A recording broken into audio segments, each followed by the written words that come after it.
Anies Baswedan dan Bapak itu belum kenal saya. Sekarang saya ingat, ini Bapak bukan yang iklannya jor-joran itu Pak ya? Di mana-mana itu ya? Nah, percuma dong saya itu iklan jor-joran, baligo saya taruh di mana-mana kalau nggak ada yang kena. Saya Bokong W empuk, tapi saya biasa dipanggil Boko. Itu nggak mahal Pak jor-joran seperti itu Pak? Yang penting kan wajah saya ada di mana-mana. Rakyat kan pilih yang wajahnya dikenal, bukan program atau prestasi. Tapi kan gini Pak, rakyat kita itu lebih cerdas dan hargai mereka lebih dari sekedar pasang wajah. Gini loh, cerdas itu apa sih? Yang penting kan wajah saya di mana-mana dan memang agak mahal. Tapi kan kalau saya kepilih kan nanti balik modal. Ingat Pak, berhutang pasti ditagih. Itu dipikirin nanti aja Pak. Pak, ini tagihnya taruh mana? Loh kok udah segini aja sih?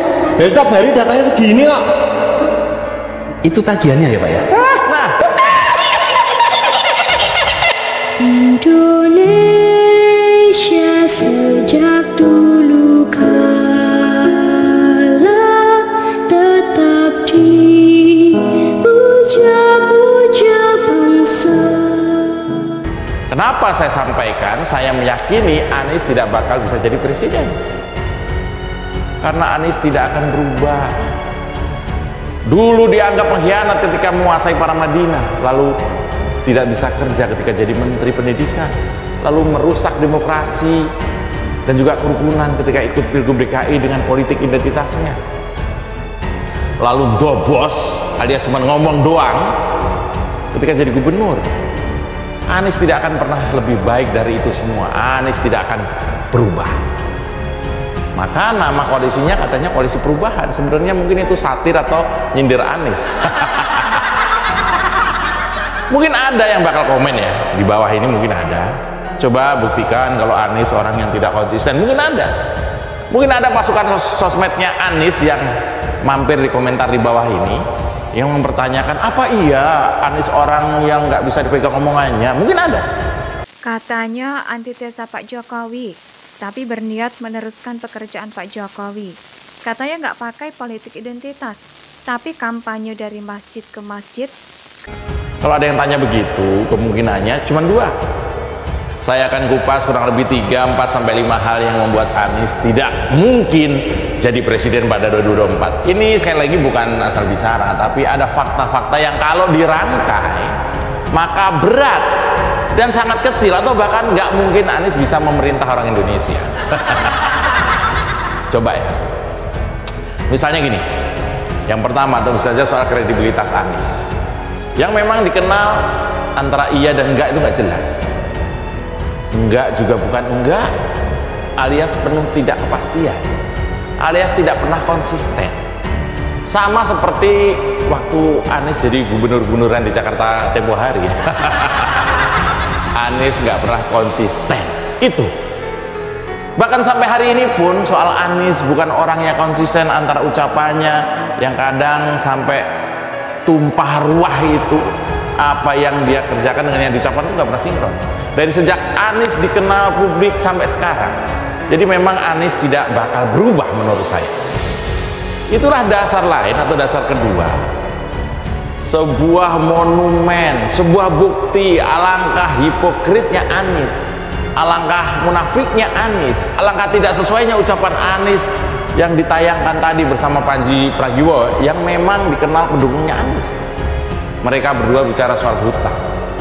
Di saat yang sama, belum lama ini, minggu ini viral perjanjian Anies soal hutang yang jumlahnya 92 miliar. Katanya nggak punya anggaran, katanya miskin, tapi konsisten naik private jet dan juga bagi-bagi door prize. Katanya di iklan yang bareng Panji itu hutang wajib dibayar. Hutang wajib dibayar katanya di video itu, dan ternyata dianggap lunas kalau menang. Video tadi itu bukti bahwa memang Anies sangat tidak layak jadi pemimpin, apalagi presiden.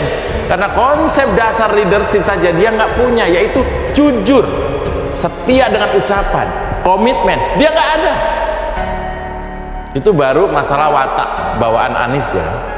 Belum soal teknis, politis, pragmatis lain, seperti misalnya nih, koalisi perubahan yang digembar-gemborkan, yang digaung-gaungkan itu, kalau bukan kadrun, ya masih di bawah umur, sehingga nggak tahu sepak terjang Anies nama ini. Pak Jokowi itu udah melarang. Lalu berikutnya adalah, nah ini soal KPK nih.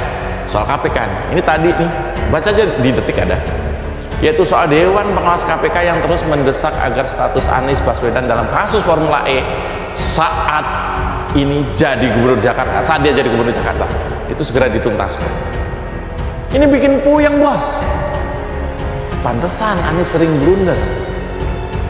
Blundernya yang tetap adalah salaman sama laki-laki kesannya ogah, giliran ada cewek cakep dipeluk erat. Itu nggak konsisten lagi aja kan. Nih lihat videonya.